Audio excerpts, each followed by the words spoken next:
Make 'em bleed is the motto that I live by. If you fuck with me, it's a must you die. You know, you gotta be careful what you say. After all, there's power in the tongue. You are now listening to The Infamous Ones, a true crime podcast hosted by Kay on Spotify.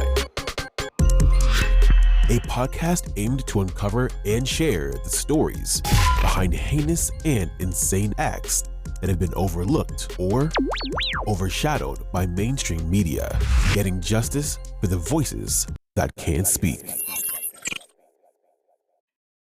What's up, y'all? It's your girl Kay, and I am the host of The Infamous Ones, a true crime podcast. A podcast designed to focus on crimes committed in the Black community that you don't hear about in mainstream media, giving a voice to those victims that have otherwise been silenced. Hello, everybody. Welcome back to another week of The Infamous Ones, a true crime podcast. Ladies, how y'all feel? Fellas, y'all all right? It is Sunday, April 20th, Easter Sunday to be exact, and your girl is excited because today is a beautiful day. It's Easter, and I done cooked me up a good meal, honey. Got me some pot roast and collard greens with some cornbread. And of course, y'all know I'm sipping on a little something for the episode. Baby, I done made me a nice little concoction that I call Island Gal. It's some peach pineapple Smirnoff, mango pineapple Svedka, and Welch's passion fruit punch with a splash of Malibu rum. Oh, you drink this, you gonna think you on an island gal. What y'all sipping on? Now, y'all been giving me some good drinks lately, and I am loving it. And today's episode is so great because my YouTube channel drops right after this. Like right after this episode, head on over to YouTube and check out my channel, which is going to be The Infamous Ones 1. Okay. So go to YouTube, check out the episode that will be on my channel, The Infamous Ones 1. And I have a few more surprises coming soon. But listen, I know y'all are ready to dig into this episode, so let me not keep y'all waiting. So, it's been all about these celebrities that really think that they was about their life. And a lot of you are probably very familiar with this particular individual. So, let's get into it. And y'all know it's time to buckle up and get ready to ride, baby. Y'all know what time it is. Let's get it. This week's case involves Steve Thomas, victim, Percy Miller, Corey's brother, Darnell Jordan, witness, Kenneth Jordan, witness, Kirk Edwards, witness, and the infamous murderer of the week, Corey Miller, also known as C Murda. Corey Miller was born March 9th, 1971 in New Orleans, Louisiana to Percy Miller Sr. and Josie Miller. He had three brothers, Percy, Kevin, and Vashon, and one sister, Germany. Now, you may know them as Master P, Silk the Shaka, and of course, Kevin. Well, unfortunately, Kevin didn't really get a chance to make it in the industry. But growing up in one of the deadliest places in the US, the Calliope Projects, which was in the third ward, Corey saw his fair share of drama. He was in them streets real heavy, cutting school, dealing drugs, and everything else that you could think of to survive. Sometimes he and his siblings kind of lack the basic necessities to survive, but like a lot of struggling families, they always made a way. And his older brother Percy was determined to get his family out of the hood. He had the same mindset as Joe Jackson, basically wanting his entire family to be put on. And so Corey was pretty much with the same mindset, but going a different route. He went into the US military and went off to serve his country, even going to the Gulf War, which is wow. Like, honestly, I never even knew that about old boy till I started researching this case. But eventually, Corey comes back from the military around 1993, and his brother Percy and family have moved to Richmond, California to try to get away from Calliope and all the violence that claimed the life of his brother. So when he came back, his brother Percy had started something really good. See, their grandfather had passed away, and he left Percy $10,000 from a malpractice settlement. So Percy, he's college educated. He took that money and his degree in business administration from Merritt College, and he established a record store in Richmond, California called No Limit Records and Tapes. Now, at this time, he was emceeing and, really getting things off the ground. And on February 15th, 1990, Percy released a mixtape, Mind of a Psychopath. Sadly, that same year, tragedy struck because his little brother Kevin had been shot and killed in the very same projects that they had once called home. Now, remember, at this time, Corey is off in the military. So when he comes back to find out that his little brother Kevin had been shot and killed. So Percy used this as fuel to get him, onto something greater with the music. And he was able to help get Corey and Vashon on to be a part of it too, until he was able to, move the company back to New Orleans where No Limit Records was founded. No Limit had artists like Master P, of course, Silk the Shocker, Mia X, Mystical, and of course, C Murda. He released his debut album, Life or Death, in 1998, where his album peaked at number 3. His album did go platinum, and even though he had his solo career, he was also a part of No Limit's supergroup, True. Now, True started out as a hip hop group that had artists from both New Orleans and Richmond, California.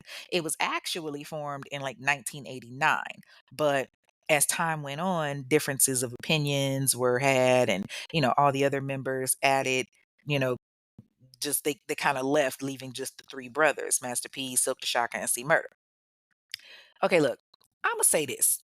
I'ma say it, and I'm sorry, but Silk the Shocker cannot rap for me. Like, I feel like his claim to fame was because he was P's brother. Like, cause he was always the one that was off beat, and his acting was terrible. Like that movie, Hot Boys. Hot mess, terrible acting. But I'm jumping the gun a bit. My bad. That's just my personal opinion. I'm sorry. The nigga can't rap for me. But anyway, so in 1999, C Murder followed up with his second album, Bossellini, which went gold and it peaked at number 2. Now, one of his most notorious albums came in 2000 when he released Trapped in Crime. And that album had that hit single, Down for My Niggas. Fuck them other niggas, cause I'm down for my niggas. Fuck them other niggas, I ride for my niggas, I die for my niggas. I love that song. Ooh, they still play that in the club to this day, baby. I be in there lit. Anyway, so that album went number 9 on the Billboard charts, and his entire family was making hits and breaking records. P was building an empire. He had hits like Make 'em Say, and many others, much like his brothers. They were climbing the charts and taking over. Corey had albums dropping back to back every year. He was living the high life, but with living the life comes ego, and Corey's was rather large. Like, first of all, the fact that his name is C Murder. Um, yeah, y'all do know how he got that name, right? So C Murder comes from Calliope Projects. Calliope Projects is also known as CP3.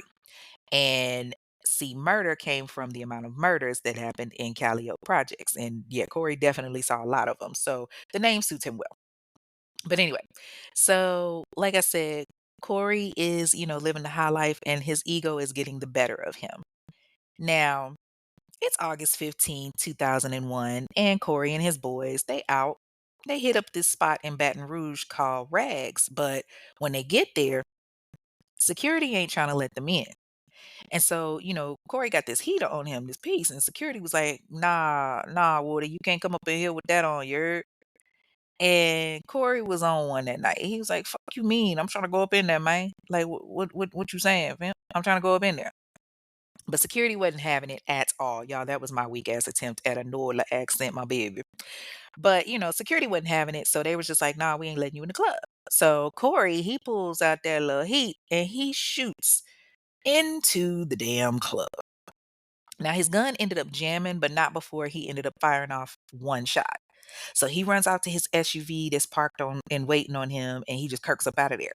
Now, during this time, he and his brother Percy were kind of, I guess you could say, going at it a little bit because Corey's ass just couldn't stay out of Callio. And Percy is telling him, like, yo, nigga, bro, we trying to stay out the hood and you keep taking your ass back. The fuck? And Corey keeps finding his way there. Now, he also had another album, CP3.com, dropping at this time. Unfortunately, it didn't do so good, and well, neither did his life after that.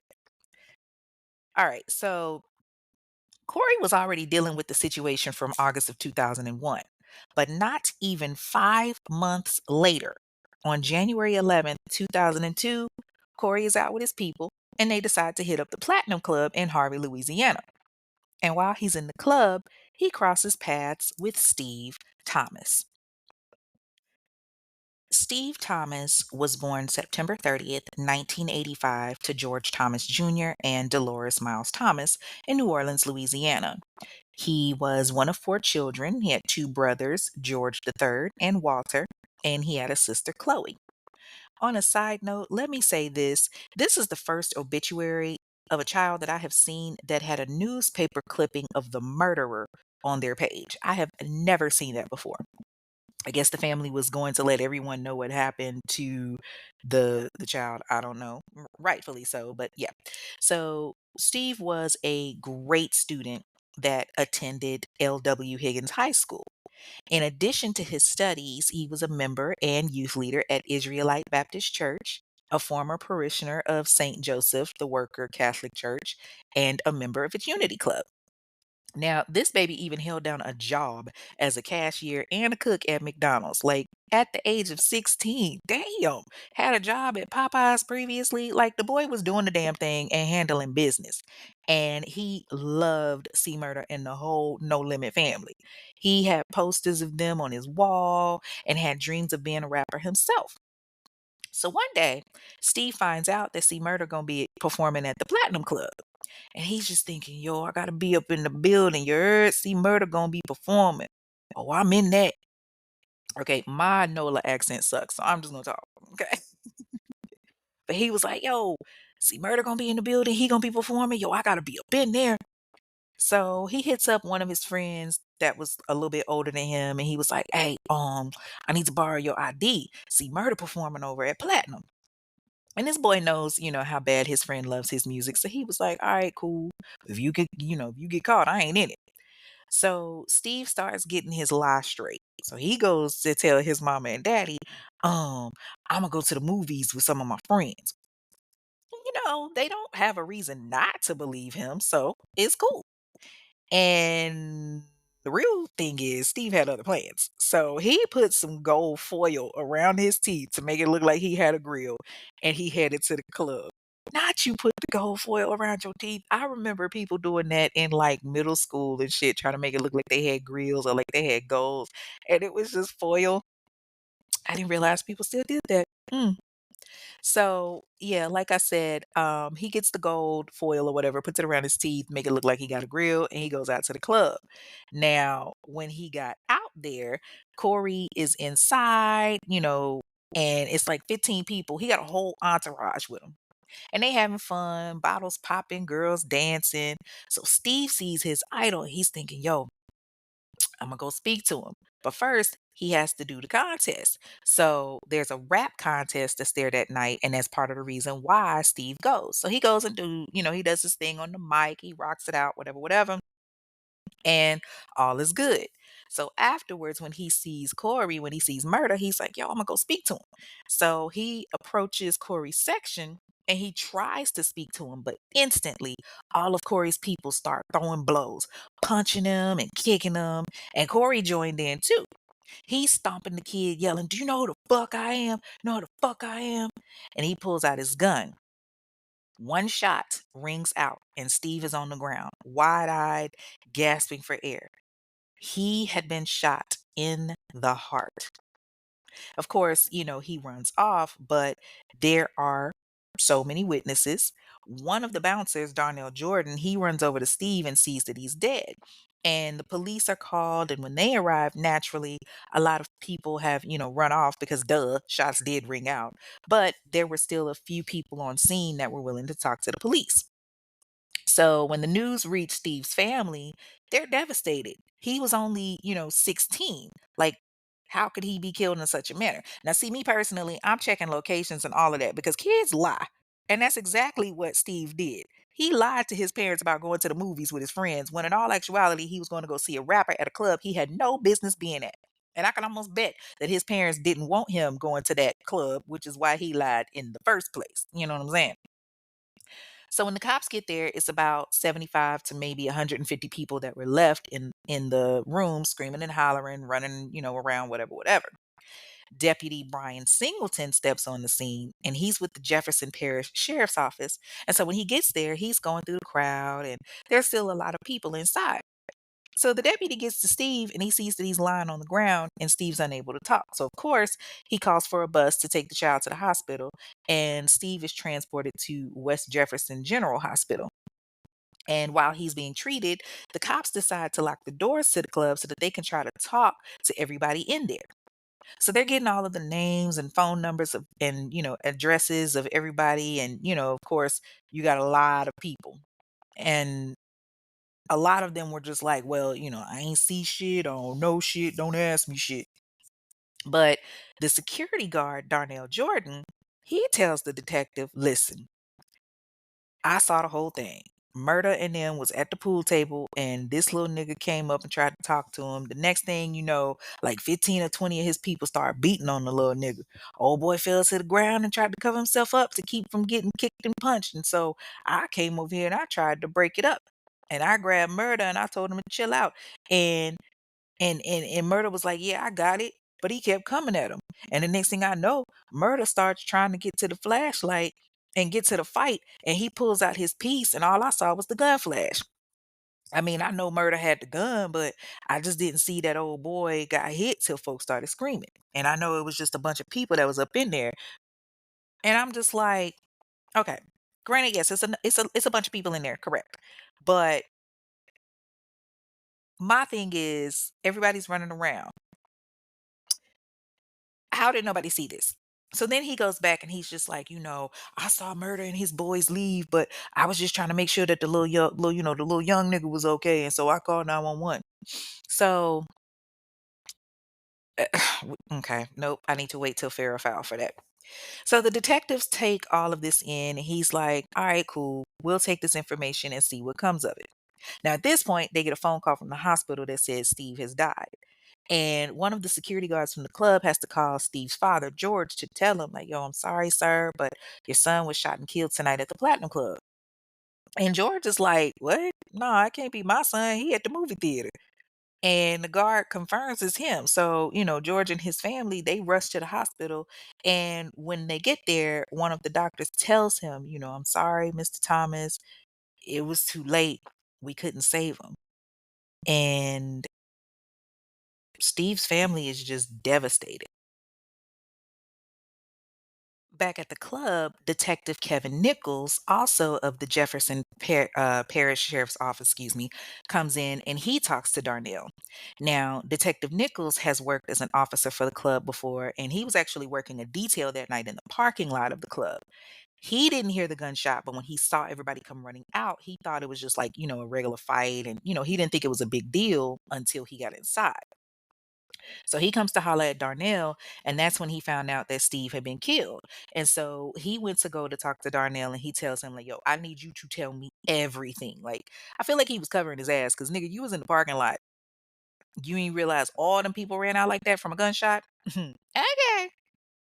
And so Darnell tells him everything that he saw. And he tells him, Corey is the one that fired the shot. But then a couple of days later, he switched it up and said that he didn't fire the shot. And supposedly, the reason why his story kept switching up is because Darnell got a phone call from the owner of the club. And the owner tells him, hey, nigga, you ain't hear this from me, but Murder's boys is talking about coming up after your ass. Baby, that scared the fuck out of Darnell. He hit up Detective Nichols again, and on January 17th, 2002, he was like, yo, I need you to come meet me because these niggas talking about killing me. So they take him to the detective bureau and they start interviewing him further. And he's sticking to his guns this time that Corey was the one that killed Steve, but he's still scared as hell. So they bring in another witness by the name of Denise Williams. And when I say that they bring her in, like she was not trying to be there. But because somebody else gave her name up as a witness at the club, they had to drag her ass in. And trust and believe, she had an attitude the entire time. She flat out told the detectives, I don't know why I'm here. I don't appreciate it. But they got to question her and they're like, well, Miss Williams, what did you see? And she was like, well, I was in a club partying and everything. And this boy came over. And the next thing you know, all these boys started jumping on him. And the detective is like, okay, but, who did you see shoot? And she tells them, oh, it was this dude named Derek Taylor. And the detective is looking at her like, yeah, this bitch lying her ass off. But he's not 100% sure yet. So they re interview Darnell and they show him a picture of Corey in a lineup with some other perps. And once again, Darnell tells them it was Corey. And so they do some weird, they hand him the same photo lineup and they tell him, go ahead and sign the back of this, which is super weird. But, they got what they need, I guess. And so it's confirmed Corey Miller is the shooter. They get an arrest warrant and they go looking for Corey. Okay, so they didn't have to go look far because on January 18th, 2002, Corey is at the House of Blues in New Orleans and homie is causing quite a bit of a disturbance. So the cops were called out there and they were, happy to see him. So they was like, say, my boy, glad you here because we got a warrant for your arrest. And on January 18th, 2002, Corey Miller is arrested and charged with second-degree murder. They bring him in and they read him his rights and everything. And he says that he'll make a statement, but he didn't want to do a recorded statement. So Corey starts talking about what he remembers from that night. He was like, yeah, I was at the club that night. I was over there talking with the DJ. All of a sudden, I heard a gunshot and I'm getting pushed out the club. But then he does something a little strange. So he starts to talking to one of the detectives, specifically Detective Kloger. And he was like, so, how's the investigation going? Like, all the witnesses cooperating and everything, right? If this ain't like, nigga, this is some real serious shit. You know what I'm saying? So he tells them, well, Lil Wardy was shot. Like, did any of them say who did it? And this is where I start to think, Now you see something. Now you see now. You done fucked up, you know that, don't you? because why in the world, sir, would you start asking the detective how the investigation is going and how the witnesses are cooperating? Do you know who did it? Nigga, you. You the one they got the warrant on. You the one that is giving the statement. You're exuding guilt, bruh. Like, why would you even think that they're not gonna look at you crazy for that? Do you know who did it? What the? Okay. Like, the detective can see that you're basically fishing to, try to figure out who snitched on you. Just not making wise decisions at all. That's guilt all day. You don't ask no shit like that. That's like basically saying, hey, so what all in the investigation? Like, what privilege is that of yours? What business is that of yours? But he sat there and, he pressed it. And then he tells them, I'm innocent. I ain't do nothing. And Detective Kloger is like, all right, I hear you. But he already had it decided in his mind that Corey was lying, especially when Kenneth Jordan came in for an interview. Now, I want to add that this isn't a quick investigation, okay? It took a while, like over a year, in fact. So back to Kenneth Jordan. Kenneth was one of the witnesses that was at the club that night because, he was kicking it. And he tells the detective that Corey was definitely there. He remembered seeing him because the club lets the celebrities in first so that they don't have to wait in line, which makes sense. But then Kenneth tells him that the club had metal detectors that they used. They just didn't use it on Corey and his people, which is stupid because why the fuck would you let 15 to 20 people in your club and you not using a metal detector on them? And they are known for violence, especially since one of them shot off a gun before at a different club, not even 6 months prior. Not to mention the nigga's name is C Murda. Why? Stupid. So Kenneth tells the detectives how they were there for the rap contest and that, the young boy Steve got up on stage, he did his thing, and the crowd loved him. And then afterwards, he got off. But Kenneth said that, you know, somebody in a CP3 hoodie ran over to Steve and attacked him. So, like I said before, y'all know CP3 is Calliope Project's Census Third Ward. So, according to Kenneth, Steve was fighting for his life when, like, when he was getting jumped by like 6 or 7 of them and they were attacking him. He said that Corey was on the sideline watching the fight. And then after the fight was over, Corey just stood over Steve and shot him once. And then everybody took off running, and Kenneth wasn't too far behind. And the investigator asks him, well, why didn't you come forward? Kenneth looked at him and was like, nigga, why you think? I'm not talking to the cops. Y'all know who this nigga is and what his people can do. Now, this wasn't the last time the cops would speak with Kenneth because about a year later, he was back at the Detective Bureau as a material witness. On January 27th, 2003, Kenneth's interviewed again, and this time he points out Corey in a photographic lineup. And the investigators are asking him, well, what's different this time? Why are you so quick to identify him now? And Kenneth looks at them, choking back tears, and he says, listen, I lost my baby. And, like that boy's father, I know how it feels to lose a child. Damn. Whew, that would mess me up. Now, y'all remember how when Corey gave his statement, he said that he was at the club and how he was up there talking to the DJ? Yeah, this is another one of those moments where he fucked up because the investigators brought in the DJ from that night, a guy by the name of Kirk Edwards. And Kirk tells the detectives that he had seen Corey in the club. He had been there a few times before, but he specifically told them, nah, I don't remember seeing him in the club that night. He says, I do know that there was a crazy ruckus and there was a fight. So I cut the lights back on and then all of a sudden this gunshot went off. But if Corey was there, I couldn't see him. So the detectives listen and they're like, hmm, okay. Yeah, this sounds a little fishy. So they say, well, Kirk, tell me, did Corey come up to you and talk to you at the DJ booth? And Kirk says, nah, he never came up there. And the detectives look at each other like, ha ha, gotcha, bitch. I told you that nigga was lying. But that's a whole lot different than, what Hashim Smith said, because Hashim was another witness that they brought in and he was like, yo, Corey was at the DJ booth with the DJ and the DJ was announcing him before, being there and talking about his album. And he says, I mean, I saw a fight and all of that.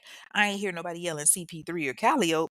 And I don't really, I don't know where Corey was, but he wasn't there when the shooting happened. It's a lot of y'all see where I'm going with this, right? You can see the inconsistencies are all over the place, right? The detectives have so many witnesses that they interviewed. Keyshawn Scott was one of them. She was so close to the fight that she could see the people kicking and stomping Steve. And she saw somebody shooting. She couldn't figure out where it came from, but they both took off running after the shots rang out or whatever. And she was just like, I don't know when he did it, but I definitely saw him do it. How you so close, but you don't know when he did it? Like, come on now. Vance LaFrance, legit, that's their name. Vance LaFrance was another witness. He was able to identify Corey because, Corey kind of stands out. Like, Murda is about 6'4", and I mean, he is a celebrity with a big ass entourage, so he can't be missed. Even though it was like 600 people in the club, Vance was able to kind of like point Corey and his boys out because they were dressed a little different. He had on hip hop clothing. What the fuck is hip hop clothing? It's like 600 people in there. I'm sure everybody was in hip hop clothing. Like they were dressed in the Fashion Nova of that time frame. But he said that they didn't have CP3 on their clothes like everybody else was speculating. See what I mean by inconsistencies? Now, Vance didn't know any of them, but he said Corey was not fighting. However, he was in the bathroom when the actual shot rang out, so he didn't see who did the shooting. But he was very adamant. I know damn well that Corey didn't do it. So then they bring in Vanessa Henry, and she actually knew Corey, and she had no problem, none whatsoever, letting people know. Now, this is a direct quote from her that I'm about to read y'all, okay? It says, "Listen, Corey got into a fight with somebody. He was like a couple of people away from me. I backed up and he was right behind me. He tried to like grab my waist to move me and the gun went off. I don't think it was him. I think it was the people that was more so around him. Folks was like yelling Callio while the fight was going on. And when the shot popped off, they took off and I ran too. But security had already locked the club door so we couldn't get out. I didn't really see anything because, I was nervous, but I don't think it was him. I wonder if they fucked because, baby, the way she was going to bat for him and telling everybody in there that she knew Corey, oh, he must have dicked her down something good. Okay. So while all of this is going on January 19th, 2002, Steve's family is preparing to bury him. They held a funeral for him at the Israelite Baptist Church, and he was buried at the Virginia Baptist Church Cemetery. The ceremony was, full of tears, and there was a lot of talk about Corey and him being charged. They actually have, like I said, they have the newspaper article on Steve's obituary. And I mean, for me, I'm just looking at it like you're taking the focus off of Steve and putting it on Corey when it needs to be about this baby's life that was lost. But anyway, after all of those testimonies in the back and forth, Corey is officially indicted on February 28th, 2002. Now, like I said before, it took some time for the trial to begin, like, over a year. And his trial didn't actually start until September 15th, 2003. And he had a little bit of leniency from the time that he was indicted to the actual trial. He was put on house arrest and he was allowed to work on his music. He just couldn't really do much else. So in that time frame, he recorded 3 albums: The Truest Shit I Ever Said, which got released later after the trial started, and True Dogs, which was another one. So when his trial actually began, it was 15 days of like witness testimonies, unconvincing stories, all of that. Judge Martha Sassone presided over the case, and Corey was represented by Ronald J. Roski, and they were up against the prosecution, which was Assistant District Attorney Douglas W. Freese, who told the jury, "C Murda for no good reason at all snuffed this boy's life out." And of course, Corey pleaded not guilty. Now, he didn't testify, but the prosecution had two very strong witnesses they believed were Darnell Jordan, who was saying, oh, he did it. No, he didn't. Yes, he did. No, he didn't. And then they also had Keyshawn Scott. So the defense had their own arguments, which focused on the detective's aspect. They mentioned to the jury that the main detective that was handling the case barely had 2 years of experience in homicide and was, assigned to the case, which ultimately is where the problem began, if you really think about it. The fact that only two witnesses could identify Corey as the shooter, despite the fact that it was over 150 people that was there after the club let out, it's mind-boggling, which, I mean, it really is. Hell, the defense had at least 9 people get up on the stand and say that Corey wasn't the one that killed Steve. Now, of course, it got a little confusing because each witness that testified said that they remembered Corey being in the club, but just in a different part of the club where he actually was. But one thing that they all agreed on was that security didn't do a damn thing. Not a one. So the funny thing is there was tons of security in the club. They all had these bright yellow shirts on so that they could stand out, but none of them tried to break up the fight, which is insane to me. Like had they done that, I'm pretty sure Steve would probably still be alive today. So the defense, they're in for the fight of their lives, rightfully so, because Corey is facing life in prison, especially, for second degree murder. Yeah, second degree murder means life in prison. I mean, manslaughter was also a possibility, but even then, you're looking at like 40 years or more. So they're going back and forth about exactly what happened and who was innocent and everything. And after 15 days, they do their closing arguments and the jury is excused. It doesn't take them long. And on September 30th, 2003, Corey Miller is found guilty of second degree murder. So they are once again excused to deliberate to see how they're going to penalize him. And it comes back that Corey is to get life in prison. That's some bullshit, yo. The judge did allow him opportunity to record while he was behind bars. So even though he was definitely incarcerated at the Louisiana State penitentiary in Angola, he was still able to release some records, one of which was The Truest Shit I Ever Said, that got released in 2005. But behind closed doors, his attorneys were very much still fighting for him. One of the things that was discovered was that the witnesses for the prosecution, well, several of them had criminal records that were not revealed prior to their testimonies. So the defense attorneys, they take this to the judge and they're saying, "Hey, judge, this is information that wasn't disclosed." Prosecutors purposely withheld their criminal background information, something you should have been made aware of. So Judge Martha Sassone grants Corey a new trial, and he gets his new trial in April 2004, but he's still behind bars until a turn of events. On March 20th, 2006, Corey gets out of jail on a $500,000 bond, and he's put back on house arrest. Now, during that time frame, Corey was very busy. He was recording another album, and he had wrote this book called Death Around the Corner.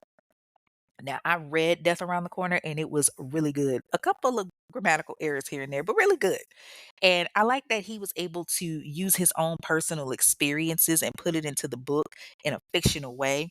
Much like my first series, It Ain't Trickin' If You Got It or Pretty Hurts. Make sure y'all go cop that, by the way, www.mzkaye.com. But anyway, so he was able to promote his new album and to promote the book, but he couldn't talk about anything pertaining to the case to anybody. The judge gave him a gag order to make sure that he didn't do anything that, would be considered, I guess, offendable to where he would have to go back. Also, the judge had to approve any visitors that came to see him, be it family members, reporters, whatever. The judge had to approve them.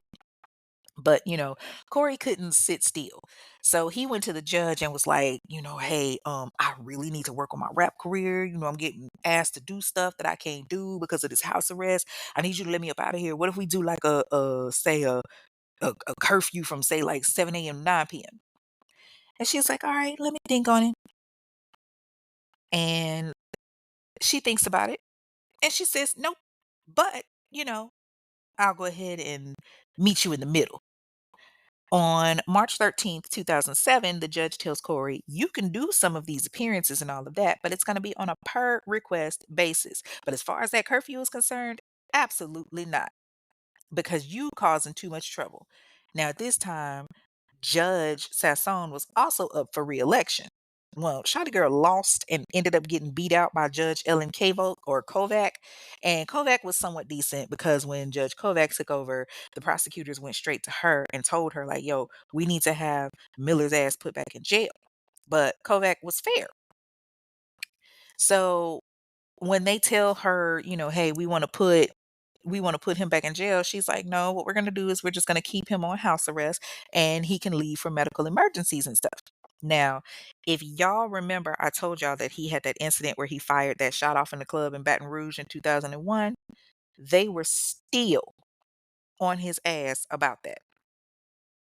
So on May 27th, 2009, he had to go before the judge on that specific charge. Well, he ended up pleading no contest to 2 counts of attempted second degree murder, and he was sentenced for 10 years with credit time served. I mean, he couldn't really deny it because there was video surveillance of him doing it. Plus, yeah. Anywho, finally, on August 5th, 2009, the trial for Steve Thomas commences yet again, or I guess you could say new trial rather. So, ooh, I'm about to fuck this name up. Judge Hans Liljeberg, ooh, that was the name, Liljeberg presided. And the first person that speaks is Steve's father, George, and he talks about how his son loved No Limit and how he had posters of C Murder and Master P and Silk the Shock on his wall. And of course, they asked him, "Well, did you know your son snuck out? Where did your son tell you he was going?" They really tried to paint Steve as like, a bad child, just troubled. Like, no. I mean, he did something stupid and, ultimately it cost him his life, but then all these witnesses started to come forward about how they were scared for their lives dealing with the murder. A lot of the ones that said that they didn't see anything actually did. And good old Darnell Jordan, oh, he was adamant. He tells the jury, listen, I was getting threatened, and I told them detectives that he could come after my family. I know he did it. He shot that boy. And all these other people are coming forward and saying the same thing and making it known that, hey, this man is capable of killing us. And so now the target is on Corey's goons. The prosecutor goes after them, hoping that one of them will turn. Otherwise, they can actually get them on witness tampering. The trial didn't last too long, and on August 10th, 2006, the jury is dismissed to deliberate. They go off and they begin deliberation, but the jury is deadlocked. Some of them believe that Corey is innocent, and some believe that he's guilty. So they go back to the judge and they're like, hey, we're kind of at a hung jury status. And so the judge tells them, all right, listen, go back into the room, try to figure this out. We really need y'all to work together. So they go back in and, well, they use some, shall we say, unscrupulous tactics to reach a decision. 3 hours later, the jury comes back and they've all of a sudden reached a verdict. 10-2, Corey Miller is guilty. Yeah, you can tell somebody just, switched some shit up last minute. Now, what makes this so messed up is that in Louisiana, you don't have to have an all guilty party to convict. So because it was 10-2, Corey was convicted once again of second-degree murder. And Steve's father, George, he gets up and he's just like, well, I'm not rejoicing. I feel bad for Corey's family, but at least they can see him. All we got is a grave site and a photograph. And then Steve's entire family turned to Corey and said the very same thing that he supposedly said to Steve the night of the shooting. And I gotta admit, this shit was a little gangster. So they turn around and they say, do you know who the fuck we are? Corey is once again given the mandatory life imprisonment and he's taken back to the Louisiana State Penitentiary in Angola. But something about the jury decision just wasn't sitting right, at least not to Ernest Johnson, who was the president of the Louisiana NAACP. He's sitting back and he's just kind of remembering how the jury could switch so quickly and how they were deadlocked. So on August 27th, 2009, he requested an investigation into the jury deliberations, and they were able to get Ronald Sullivan, who's this big time Harvard attorney, to help with the appeal. They go and they start talking to the jury that found Corey guilty. And one of the jurors by the name of Mary Jacob, who was one of the ones that voted not guilty, well, she had a little bit of information. See, she said that it was a younger juror, a 20-year-old Xavier College student, that also thought Corey was innocent. She told him that there was some information that was fucking mind blowing. They were verbally abused by the other jurors because they wanted to acquit Corey. And she told the attorney, I just said that he was guilty so we could get it over with and go home. And she went on to talk about how it affected the other girl and how they literally made this 20-year-old girl so violently ill, she was shaking so bad. She ran into the bathroom. She was throwing her guts up. She couldn't function anymore. That's when I decided the judge don't want to listen to me. Doesn't want to listen to us. I told him, you want him to be guilty? He's guilty. Now let's get the hell up out of here. So they got this information and they go to the other jurors and they're trying to, figure stuff out. But all of these jurors are real tight lipped, all except one. There was another juror that sort of like admitted that what the other two jurors were saying was true, and that they also said they didn't think Corey was guilty. They just didn't speak up on it. And they also said that they, were there were other jurors that had spoken up, and supposedly if this other juror had voted, it would have been 9-3 consensus, which would have given them a mistrial. So the defense takes this to the judge and they file the appeal. But on December 28th, 2011, they get notification basically saying, listen, all that sounds good and everything, but it's too late. Your boy is guilty. So his conviction was upheld. But don't get it twisted. Corey's still out here putting out music while he's locked down. He had a couple of mixtapes like Ricochet in 2013. He did a collaboration with Boosie Badass, Penitentiary Chances. Most recently in 2021, he had Give Me Freedom and Give Me Death. And he did have an opportunity to file one more appeal, which he did, but on February 19th, 2013, the Supreme Court rejected his final appeal and his conviction was once again upheld. Damn. But his attorneys were arguing, trying to, get the judge to see that the new law about 10 to 2 no longer being enough to convict should have been applied to Corey. So basically, a law passed in Louisiana in 2018 that you had to have a unanimous vote to convict, and it could no longer be 10 to 2, whatever. But they couldn't reverse his sentence because Corey would get special privilege and the state would have to overturn so many cases. So they were just like, nope, not going to do it. Now, Rachel Connor, who was one of Corey's attorneys, she filed a post conviction relief application in Gretna, Louisiana, stressing that, Corey didn't get a fair trial. And she focused on the jurors and the intimidation tactics that were used to get them to vote guilty.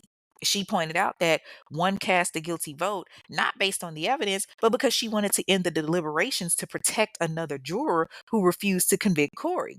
And they were targeted by other jurors to change their minds. Now, here's the fucked up part about it. Tell me why in July 2018, Darnell Jordan, the bouncer that was going back and forth saying, oh, he did it, no, he didn't, yes, he did, no, he didn't, and then finally said that he did it. Tell me why this bouncer said Corey was the one that was not the one that shot and killed Steven. And he actually did a statement in No Limit Chronicles, of all places, where he tells them that, this entire thing was getting to him mentally. He confesses and says, I felt tricked by the prosecutors. I had to let everybody know this man innocent. I feel for Steve's mother and father, but I know for sure that the wrong guy sitting in jail for their son murder. I was pressured by the detectives to testify against Corey, or I was going to face a 10-year prison sentence for something I did. Yeah, that sounds real familiar. And that was all Corey's defense team needed. They took it to the judge. But the fucked up thing is he just flat out denied them a retrial. And so since then, several people like Monica and even Kim Kardashian have been coming forward. Now, supposedly around this time, Monica and Corey, kind of rekindled their relationship, but it was short lived because one of his little jump offs definitely had something to say. Plus, Monica always got something in her back pocket. You know what I'm saying? So August 2020, Kim Kardashian came forward and spoke on Corey's case. And she says, well, since his trial, witnesses have recanted, new evidence of his potential innocence has come to light, and there are claims of jurors being pressured into voting to convict. True justice for the young man requires that the person who actually killed him to be held responsible, and that Corey Miller be returned home to his kids. Listen, all facts. Now, Percy, he's or P, he's sitting back listening and, he's living in reality. He knows that no matter how great Kim thinks she is in all of this and how she brought forth some political attention, he doesn't think they're going to let him be free. Because if they were, they would have by now with all this evidence. But Corey, he's very optimistic. And even though he's on the inside, he got him a little Instagram. And, one of his posts, it actually caught my attention. He posted, after our call, for the first time in 19 years, I slept. You can rest behind these walls, but never do you actually sleep. My case has been stagnant for years. I am a man, so it was no one's responsibility to save me, and no one attempted to. When you trust God, He will send His angels. This message is to any man or woman fighting the injustice of the system. Don't ever give up. And to this day, he continues to fight. In April 2021, when the pandemic was in full effect, he actually went on a hunger strike because he was protesting the conditions of the prison. And y'all know in Louisiana, it's hot as fuck, baby. You don't have no AC like that, and you got to deal with potential, threats like storms and all of that. So I could just imagine what other conditions the inmates had to deal with. Like, I haven't really heard much lately as of, what's going on with his case. But I know that as of right now, Corey is still in Angola at Louisiana State Penitentiary. And it's rumored that, he got him some little prison bay, actually a few prison bays, one of whom came forward to make himself known when the whole situation with Monica and Percy came about. So there's this chick that had an Instagram. The Instagram name was like I Fly Planes. She went and posted, never missed a visit, never missed a call. Monica who? And she posted a picture of her and Corey hugged up or whatever. And I'm just like, okay, I don't really know what you thought was gonna happen with that, but like you really thought you ate? You did not. Like, did you really think he was just gonna be like, oh yeah, you the number one, baby? Against Monica? Girl, bye. Monica, a beautiful singer and artist, or a chick that looks like something cancer catches. You are clearly not what you thought. That was your little 15 minutes of fame, boo boo. Understand, this nigga is in prison doing time, and he's probably telling you whatever you need to hear so that you know you can put money on his books or whatever. I don't know. But old girl has not said much as of late. As his brother Percy, well, Master P, he's built an empire with no limit and he's gone on to do many great things. Corey's daughter Alexis is, basically a grown woman now and also, living her best life. Hopefully, Kim is successful in getting more traction for Corey. Although, in today's climate with what's going on in society, I doubt it. Either way, this case definitely has a lot of holes that leaves you wondering if an innocent man is behind bars or a very manipulative killer. But that, ladies and gentlemen, is the story of Corey Miller, aka C Murda, a no limit soldier with no limits. And now it is time for Fair or Foul, where we look at the justice system to determine if the sentence that was given is justified or if it's just a bunch of bullshit that's going to have you sitting back thinking, what the fuck? When it comes to Corey's sentence of guilty for second-degree murder, honestly, I don't know on this one. Like, I'm kind of on the fence. I mean, the fact that, this man is in prison for the rest of his life and he's in prison on a technicality, like in the state of Louisiana, you can sentence someone and make them guilty based on a 10-2 vote. But that was like 7 years ago. That was before 2018. Like, that's not even the case anymore. Now it has to be unanimous, and it's been like that since 2018. So I feel like the only reason that Corey is sitting in there is because of a technicality. Did he actually do it? I don't know because shit is up in the air. I mean, he is, a CP3 nigga. So who knows if he actually, did it or not? Like the whole thing with the witness tampering of people recanting their statements and all of that. I'm kind of questioning it. Like I'm wondering the validity of that. Like I really feel like I put it like this.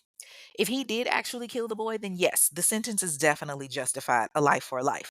Because Steve was someone that looked up to him. He wanted to be a rapper. He loved No Limit. He was just like them. And so if it was a situation where, he was killed because of the fact that he was in the wrong place at the wrong time or just approached him on the wrong, kind of vibe, that's not a reason to kill somebody. You took this boy's life because he tried to come up to you, a boy that admired you. If that is the actual story, because there's always, conflicting stories on that, saying that, C Murder bum rushed him. Who knows? But I do feel like there's no justification to, do something like that. But I keep going back to the witnesses that recanted. If that was any other case, the prosecution will be jumping all over it. The judge should have granted a retrial based off of that. Darnell has switched his story up so many times that he's no longer a credible witness. How can you use the testimony of a witness that has changed their story so many times? And if in fact the cops did threaten him with imprisonment for another crime, that had nothing to, do with his case to intimidate him. That needs to be looked at too. They need to be investigated. This shit needs to be studied or reviewed from top to bottom because it's too many holes in this story, too many different versions of the story. My question is, this club was big enough to hold 600 people. Why was there no security footage of that night? You had about 150 people left in the club when you locked the doors, and all their versions were different. Then you got jurors being bullied. Like, come on, man, it's too much. I want to know what was the reason for bullying the juror because they disagreed with you, which is what they're supposed to do, what they can do, what they're allowed to do. What was your reason? What's the reason? Like, you did this so you could go home. You bullied her to the point that she got sick, also you could go home. That's intimidation at its finest, and it needs to be investigated. Don't get me wrong. There's no justification to killing a 16-year-old. But then on top of that, a 16-year-old shouldn't have been in the club in the first fucking place. And that's the slack on the security guards. Y'all knew that that fucking ID was fake. Y'all knew that it didn't match. And then when it comes to, you know, I don't know because there's just too much evidence saying that he's innocent. There's too much evidence as far as the witnesses, recanting their stories. And let's not forget the evidence that, was not found, of course, like the weapon that was never recovered. There's too much evidence as far as more witnesses saying that he didn't do it versus those that did. Yeah, it does leave a questionable taste in my mouth. It does make me say, okay, you know what? This sounds a bit fishy.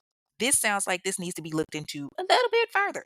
But I really hope that, if this investigation does happen, that it's with a fine tooth comb because it seems like there was a lot of mishandling with this entire case. And God forbid if you actually did do this shit, C Murder, you really did live up to your name. I don't doubt that there was some type of witness intimidation done because you are a product of your environment, but you have the opportunity to do better. Your brother made something and created something that was phenomenal.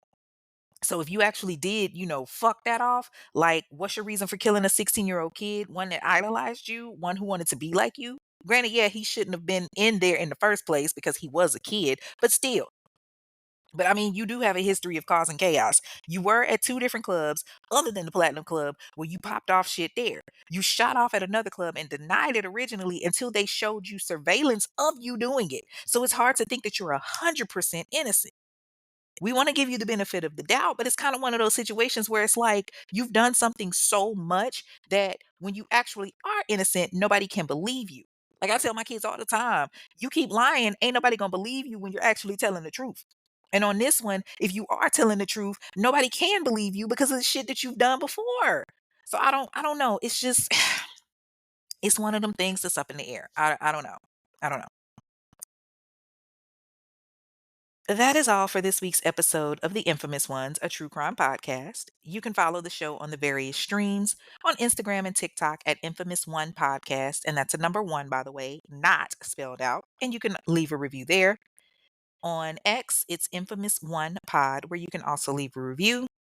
On Facebook, you can join the private discussion group, the Infamous Ones discussion group. But please be advised if you don't answer the questions, you ain't getting in. It's been a lot of people requesting to get into the group lately. Y'all are killing me with these answers. Y'all got me tickled. It's literally three questions, and one of them is a yes or no. So just answer the questions, okay? Because we talk about the real up in there, and everybody has fun.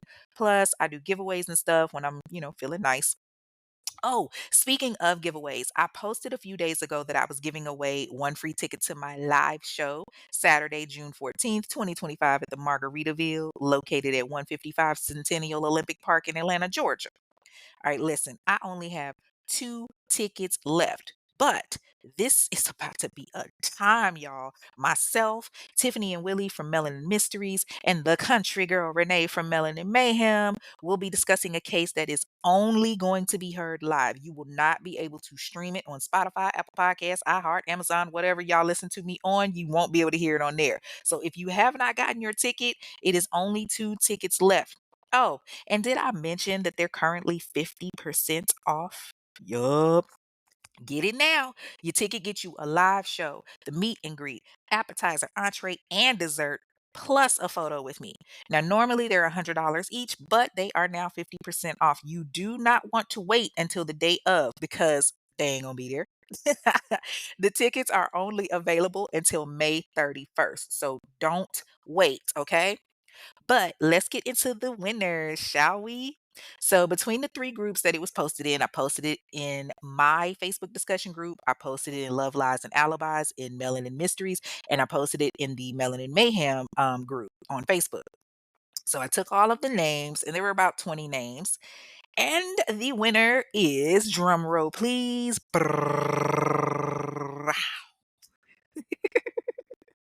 Monique Coleman. Congratulations, Monique. You have won one free ticket.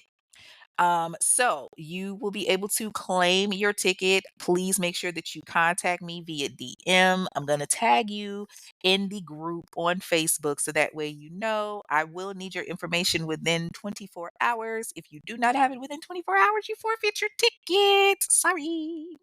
So, if you got somebody that want to go with you, Monique, they got to go to Eventbrite and purchase their ticket because it's only applied for you. Okay. The link is in all the groups. So, yeah, get ready, y'all. And I got a big announcement at that event, too. Ooh, I can't wait. Y'all got to get y'all tickets and get it now. Stop waiting. Okay.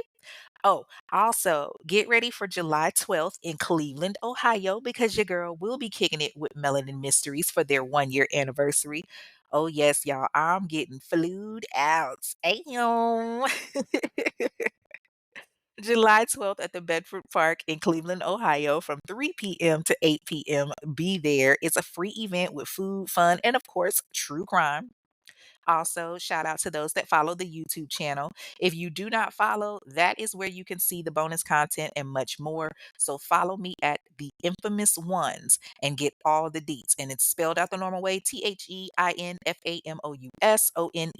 on YouTube. Episodes will be posted at random. So, if you want to know when it gets posted, you got to follow, like, and subscribe. The show streams on multiple streaming services like Odyssey, Apple Podcasts, iHeartRadio, and so on and so forth. So please leave a review. It only takes a few seconds because the reviews matter. And speaking of, let's get into a couple of them. The first comes from Spotify from Thug Pound 02 on the Anaya Day episode, and it says, podcasts about children, hands down, have to be the most difficult to listen to. As a parent who absolutely loves his children and would lay down his life for them.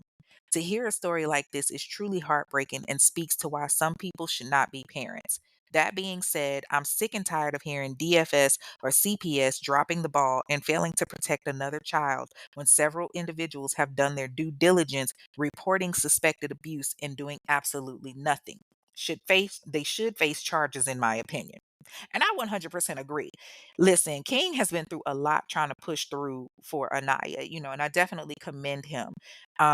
Losing a baby in such a tragic way, like seeing pictures of Anaya, her smile was so infectious. And he's had children after her, of course, and they're just as beautiful. But that pain of losing Anaya sits with him every day. He posts about her nonstop. I follow his, Facebook page and everything. And it just seems like everybody failed that baby, especially CPS. Like they knew she was being mistreated and put her back in the home with her mother anyway, all to, avoid her going with her father. Like you're right, they do need to be charged. The next review comes from Spotify as well, and it is from ML Orr on the Chicken King episode. And it says, this is my first episode, and it did not disappoint. Quentin was a whole menace. Not him already attempting to kill Megan a few times, and she was still dealing with him. I'm just saying, burning your house down is a blazing hot red flag. Anyways, my drink of choice is a plain old Tito's soda with lime. Tito's? Damn, do you still have a liver? I ain't mad at it though. That's some good stuff. Just be careful because Tito's be having me ready to fight. All right, so listen. If you want to support the show or if you're feeling the spirit, meaning that liquor that we've been sipping on, click the link at the bottom of the screen from whatever app you're listening to this episode on and hit listener support to donate. You can also donate via our Cash App at $infamous one pod. That's $INFAMOUSONEPOD. Donations go toward documentation and all these interviews and whatnot. And as always, shout out to the popcorn donation crew. Love y'all so much for giving me so much love. If you have a case that you want to hear more on that you feel has been ignored in the Black community, if you want to inquire about ad space, or if you want to leave a review, send an email to infamous1pod@gmail.com. That's INFAMOUSONEPOD@gmail.com. Ad spaces start at just $30 and up. Once again, people, please share, share, share. This podcast is growing by the day and it means the world. So keep sharing, all right? Until then, y'all know what it is. I'm your girl, Kay. Thank you for tuning in, and I will see y'all next week with our last episode of the Celebrities Who Thought They Was About Their Life series. Bye, mobbers. Peace. Thank you for listening to this episode of The Infamous Ones, a true crime podcast hosted by Kay. Be sure to like and comment on your favorite podcast platform and subscribe so that you never miss an episode.